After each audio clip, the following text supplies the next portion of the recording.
You know that feeling you got when you were a kid after you look forward to Christmas for a super long time and then you open your presents and it's the day after and Christmas is over? That's what I feel like right now, except with Zelda.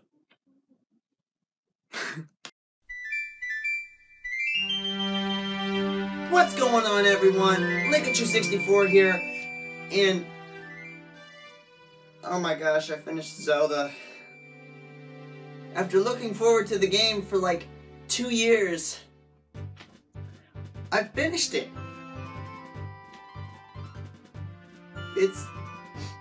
It's kind of rewarding and sad at the exact same time. It's like,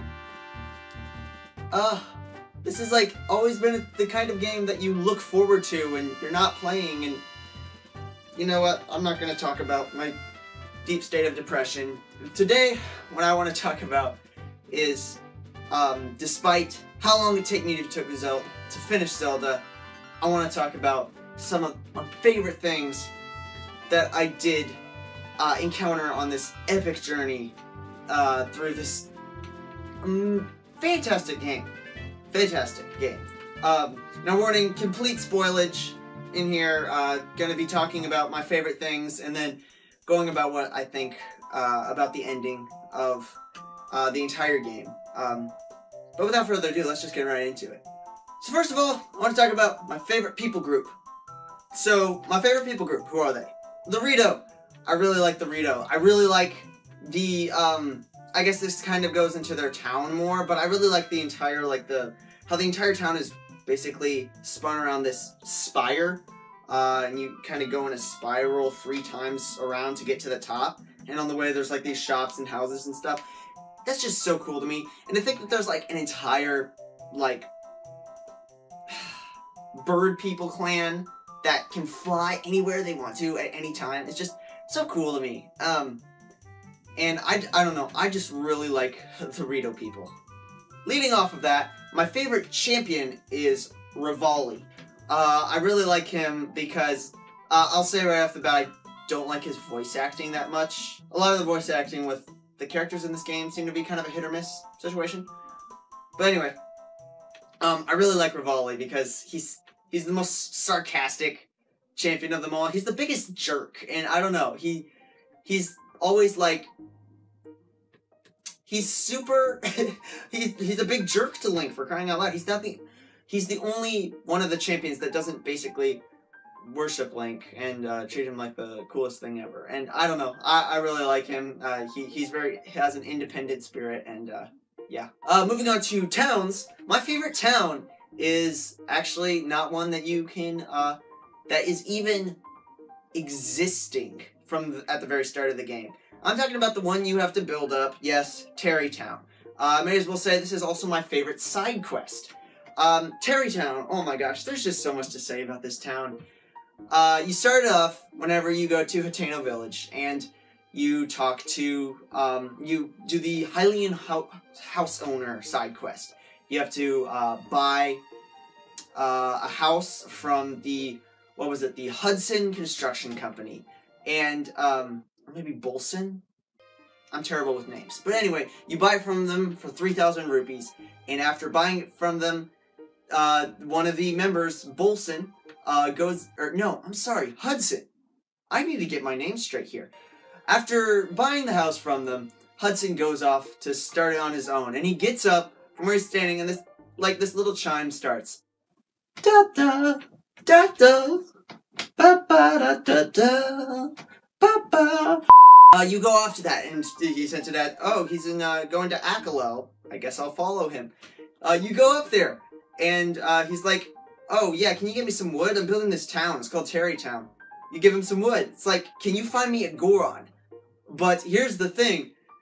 His last name has to end with Sun. And you're like, okay, that sounds kind of fun. Going through it, and then like throughout the entire game, you're looking for different members, the Goron, Rito, Gerudo, and Zora, that their last name ends in Sun. And at the very end, you find a priest whose last name ends with Sun. And there's like, at the very end of the side quest, you end up with an entire town being built, like a multicultural town with all sorts of people flocking to it, all sorts of Zora and Gerudo and all these different people. And it ends with Hudson himself marrying the Gerudo, what is her name, Ronson. And it's just, the ending is so hilarious that it's my favorite side quest and my favorite town. So my favorite region, Hebra. Why, you ask? I like snow. That's all I need to say. No, I'll say more. I really like the Hebra region in general, man. Once you get the cold resistant clothes from the Rito tribe. Cause if you don't have that, it gets kind of annoying just wearing warm doublet and looking for all sorts of sunshims all over the place. But, oh my word, it's such a cool region. You get to go snowboarding all over the place. There's an entire minigame dedicated to snowboarding. Snowboarding is shield surfing is probably one of my favorite things to do in the entirety of Breath of the Wild. And just the fact that there's an entire mountainous region that lets you do that.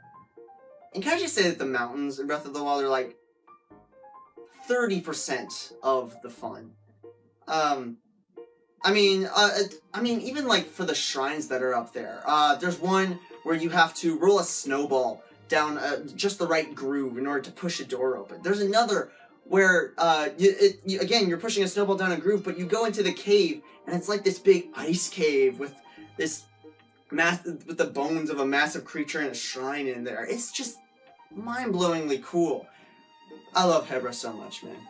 My favorite divine beast is the camel. I'm sorry, again, I'm terrible with names, but the camel from the Gerudo region. I really like the way that it's structured. It was the second one I visited, the second one I went to, and I love the way that, you know, how each divine... So first of all, each divine beast can be manipulated in a certain way. In my opinion, I think the camel works especially well, though, because the way that the mechanical part that you rotate is set apart is that you have these 3 sections to the camel's stomach that you rotate at 90-degree intervals. And there's electricity involved where you have to align the wiring to some of the barrels correctly in order to send electricity to the rest of the camel. You really have to work your way around it, and it's filled with like a ton of backtracking elements where the entire thing is also built around electricity, and it's hard to explain, but I just really love the camel from the Gerudo region. And finally, I want to talk about my favorite Ganon Blight, I guess you would call him, Thunderblight Ganon. He's also in the camel from the Gerudo region. So I gotta say, actually, I think he was the only one I really liked. Like, Thunderblight Ganon is extremely aggressive. You gotta get down your perfect dodges and your flurry rushes in order to take him on. There's also a section where you gotta use Magnesis to take him out, whereas the other ones are very slow and passive, and it may have just been me, but it seemed like the Zora one, I did that first. It seemed like the Zora one was kind of annoying. I may have not been doing it right, but it seemed kind of annoying, and the other two, I think I did them kind of late in the game, but they were kind of easy. But I mean, all 3 of them were really slow and passive. This one was totally up in your face all the time, just zip, zip, zip, zapping, zip, zip, zip, zip, zapping, back and forth like Nightcrawler from X-Men, and it's just such a cool boss, in my opinion. So now that I've gotten all my favorite things, various things about Zelda out of the way, I just want to talk about the ending of it real quick. Holy cow. Actually, it was kind of mixed. The ending of Breath of the Wild, if you didn't get my spoiler warning at the beginning of the video, and you don't want to be spoiled, turn back now. Just letting you know. But I love how throughout the entire game, you can see Hyrule Castle from basically anywhere on the map. You can see that it's been taken over by Ganon. You can see the warped figure of Hyrule Castle, and it feels like the entire time you're kind of looking at it and you're like, I need to go there eventually. But And if you're smart, you do actually go in there a few times before you decide to take on Ganon. But that last moment, whenever you decide, okay, I'm gonna go into the Sanctum and actually take this guy out, it's such a rewarding experience. Especially, in my opinion, if you've done all the Divine Beasts. Because it's paced so right, where you walk in there, you see Ganon, and you're like, oh snap, this is gonna be tough. But then just at that moment, it cuts to, oh, Revali, and, oh my gosh, Daruk, and Mipha, and whatever the other Gerudo lady's name is, and all of them attacking at the exact same time, and taking out half his health for you. It's like, it's the coolest feeling that what you've done up until then really paid off. Admittedly, I feel like I probably could have taken him out if he was at full health and I hadn't gotten that additional bonus, but it was still such a neat feeling. And the final boss fight itself was really cool. Really fun fight that really caused you to take advantage of everything in your arsenal. I really think that the different powers you got from the Divine Beasts, like Revali's Gale, Mipha's Grace, all that, I think that they really end up helping you for that final boss fight specifically, because there are parts where you need to go up into the air in order to slow motion shoot him a bunch of times. Revali's Gale comes in very handy with that. There's parts where, oh, a force field around you is very, very helpful. That's where Daruk's protection comes from. Oh, there's also parts where electrocuting is really helpful, or Urbosa's Fury. And if you happen to be taken out, even though at this point in the game you probably have the best armor possible, and every time he hits you, he only takes out a quarter of a heart. But if you still manage to be taken out, Mipha's Grace certainly helps. I just feel like they specifically designed these powers to take out Ganon, out Ganon specifically. And that's why I feel like taking out the Divine Beast is really essential to this. And then, of course, after you defeat the original form of Ganon, like in all games, like in all Zelda games, he has the second form. And the second form feels kind of like, eh. You know, Zelda hands you the light bow.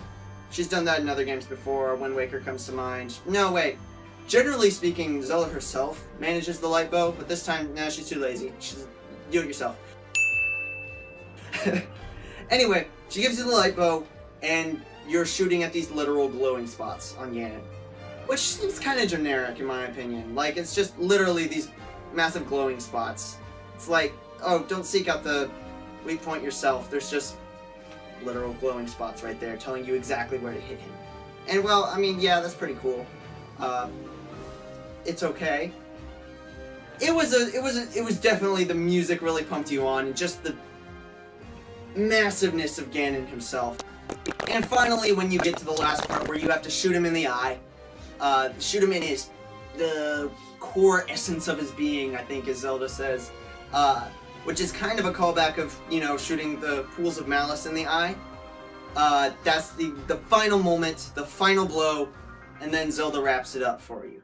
So as for the final ending itself, you get two endings, depending on whether you got all of the memories or not.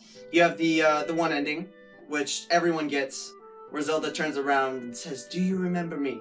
And I feel like if I hadn't gotten all the memories, that would be a big, not cliffhanger, just kind of a, oh, okay, that's it.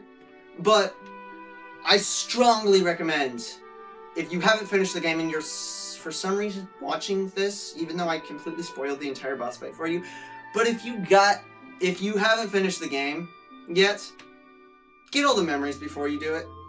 Just do it. Again, spoiler warnings. Don't know why you haven't looked away at this point. But if you did get all the memories, then after the final credits roll, there's one last scene where you and Zelda are kind of working together to build Hyrule back up together. And it's a really cool last scene, I think. I think that is the true ending that everyone should get, and to me it seems kind of cruel that they, for the people that didn't want to get all the memories, that they have to miss out on that, and they may not have, and they don't even know. So, really cool ending, really fantastic game. And it's over. Guys, I'll see you in the next one.